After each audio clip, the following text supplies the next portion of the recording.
안녕하세요. 탐색의 시간 태양초입니다. 작년부터 우리 태양초 채널을 사랑해주신 구독자 여러분 정말 감사합니다. 올해에도 새해 복 많이 받으세요. 오늘은 구독자분의 고민을 하나 가지고 와봤어요. 우리 영상의 댓글에 너무나도 귀한 이야기를 남겨주셨는데요. 함께 이야기해볼 만한 주제인 것 같아서 이번 주에 영상으로 만들어 봤습니다. 안녕하세요. 올해로 만 10년 대기업 직장인입니다. 제 업무의 메인 KPI에는 안 들어가지만 한 명은 꼭 필요한 분야입니다. 그래서 스스로 성과를 내도 전체 파이에서 차지하는 파이가 작아서 큰 성과로 이어지기에는 어려운 그런 문제가 있었습니다. 하지만 혼자 하는 일이라서 시간 관리나 매니징이 편한 장점은 있습니다. 영상을 보니 참 많은 생각이 듭니다. 매년 트렌드에 맞는 핫한 기술과 이슈들이 메인 성과가 되는데 제너럴리스트로서 다양한 분야를 두루 경험하는 게 맞는 건지 아니면 한 분야를 집중하는 것이 맞는 건지 항상 고민이 됩니다. 태양초님의 조언을 부탁드립니다. 이 댓글은 상위국가의 진실이라는 내용으로 만든 영상에 달린 댓글이었습니다. 고민을 좀 세분화시켜보면은 이 고민 자체는 자율성에 대한 부분 그리고 전문성에 대한 부분 두 가지가 좀 복합적인 것 같아요. 오늘은 자율성에 관련된 부분에 대해서 먼저 답변을 드려보겠습니다. 저는 업무적으로 임원분들을 만날 기회가 참 많은데요. 부서원뿐 아니라 부서장인 임원분들도 비슷한 고민을 갖고 계세요. 참 놀랍죠? 아무래도 조직을 꾸리다 보면 꼭 필요해서 누군가에게 맡겨야 하지만 그렇다고 상위 고가를 주기에는 다른 프로젝트에 비해서 소위 흥행성이 많이 떨어지는 그런 업무가 있게 마련이죠. 이것을 어느 부서원에게 배분하고 어떻게 그분의 고과를 평가하면 좋겠냐라는 질문들을 많이들 해오십니다. 이런 고민 뒤에 숨겨진 의미는 이것을 적나라하게 이야기하자면 그 일을 맡은 분에게 상위 고가를 주기는 어렵단 그런 뜻이죠. 그렇기 때문에 맡으려는 분들이 적을 수 있고요. 제가 보건대 향후에 회사 조직 자체가 고령화가 되면 연상의 직원, 즉 부서장보다 나이가 많은 직원들의 몫이 될 가능성이 높은 그런 일입니다. 다시 말하자면 이것은 소위 빵꾸를 안 내고 기본만 하면 부서장과 부서원 간에 얼굴 붉힐 일도 또 접촉할 일도 적은 그런 일이란 의미이기도 합니다. 스럽게 자율성은 높아지겠지만 대신 인정받기는 어렵게 되죠. 그럼 반면 고민을 남겨주신 구독자님의 입장도 한번 생각을 해볼게요. 구독자님은 현재 일이 주는 자율성을 무척 소중하게 생각하고 계신 분이세요. 하지만 이런 고민이 들기 시작했다는 건요, 일이 갖고 있는 자율성만큼이나 일을 하시면서 인정받는 그런 느낌도 중요하게 생각하는 분이라는 그런 뜻이겠죠. 아마도 구독자님의 연차나 직급 그리고 나이가 들어가면서 자율성과 인정이라는 그 두 가지의 밸런스를 다시 조정하셔야 되는 그런 때가 온 것이 아닌가 싶습니다. 여러 연구 결과를 보면요.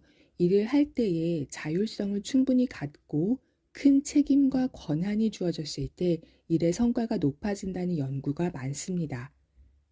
TMI지만 제 석사 논문도 자율성과 관련된 부분이에요. 그러나 한편으로는요, 일의 추진 경과에 대해서 적절한 피드백을 받고 또 거기에 따라 외부의 인정까지 받을 때 이것이 일에 대한 몰입을 촉진시키고 성과가 난다는 그런 연구 결과도 있습니다. 즉, 자율성 그리고 인정 이 두 가지 모두가 우리 직장인에게 굉장히 중요하다는 그런 뜻이죠. 따라서 구독자님의 고민은 몹시도 자연스러운 것입니다. 다만 자율성과 그 인정에 대한 부분은 서로 트레이드 오프가 있다고 해야 될까요? 일반적으로 자율성이 높아지면 인정받는 부분은 조금 양보해야 되고 인정받는 부분이 중요해지면 자율성을 어느 정도는 미뤄둬야 되는 게 있죠. 아까 말씀을 드린 것처럼 구독자님이 현재 상황에서 이 자율성과 인정을 각각 어느 정도의 비율로 가져갈 때 본인의 마음이 평화로울지에 대해서 생각을 해보셔야 될 것 같습니다.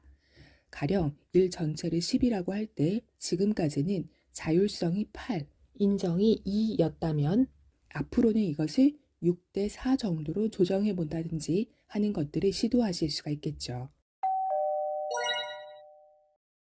이러한 비중이 정해지면 그것에 따라서 구독자님께서 취하실 수 있는 세부 방법이 세 가지 정도가 있을 것 같더라고요. 제 생각을 한번 말씀드려 보겠습니다.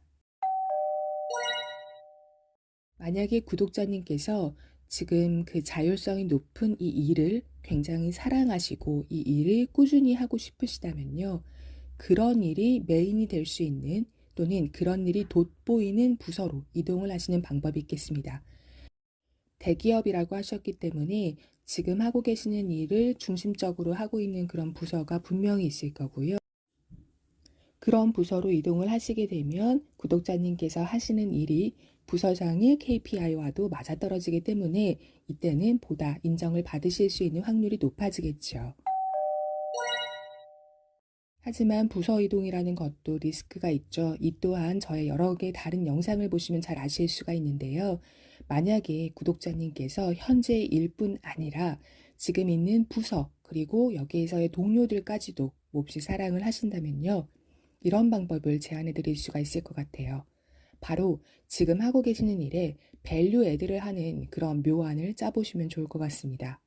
만약에 현재 부서장이 그 업무에 대해서 기대한 수준이 10이라고 하면은요, 구독자님께서 이것을 10 또는 12 정도가 될 수 있는 그런 결과물을 내는 겁니다. 그렇다면 본인이 하시는 일, 그리고 본인에 대한 가치가 팀 내에서도 재정의가 될 수 있도록 하실 수가 있어요. 또 하나의 방법은 부서장의 성과가 높아지는 데 필요한 프로젝트 중에서 현재 하고 계시는 자율성이 높은 분야와 가장 결이 비슷하거나 유사한 업무를 추가적으로 맡으시는 방법입니다. 예를 들어서 현재 내가 하고 있는 일이 존재하고 있는 내용을 정기적으로 취합하고 정리해서 문서화하는 그런 일이라면 앞으로는 부서장이 추진하는 프로젝트 중에서 정기적인 보고가 필요한 건에 참여를 하셔서 이때 논의됐던 내용을 일목요연하게 정리하고 논리에 맞추어서 정돈하고 또 이것을 보고서의 형태로 멋지게 만들어내는 그런 역할로 본인의 행보를 확대해 보시는 거죠.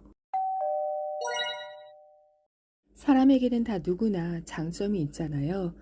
임팩트가 있는 일들만 찾아다니는 또는 그런 일이 성향에 맞는 동료들에게는 없는 그런 장점이 사연을 보내주신 구독자분에게는 분명히 있을 거거든요. 그리고 이렇게 커리어에 대해서 애정이 있고 고민을 하시는 분이라면 분명히 자기의 역량 그리고 잠재된 폭발력을 어떻게 어디에 쓰면 좋을지도 잘 알고 계실 거라고 생각합니다. 다만 영화를 보더라도 이 평범한 사람이 슈퍼히어로로 변신할 때는 자신의 의지가 가장 중요한 거잖아요. 그래서 구독자님께서 나의 능력을 드러낼지 말지, 언제 드러낼지, 또 얼마큼 드러낼지에 대해서는 본인이 결정을 하시면 되겠습니다. 물론 구독자님께서 평범한 분이라는 뜻은 아니니까 이 표현에 대해서는 오해가 없으시기를 바랍니다. 오늘의 이야기가 고민을 남겨주신 구독자님은 물론이고 비슷한 고민을 하고 계신 여러 구독자분들께 조금이나마 도움이 되었으면 합니다. 오늘도 여러분의 소중한 시간에 감사드려요. 지금까지 탐색의 시간 태양초였습니다.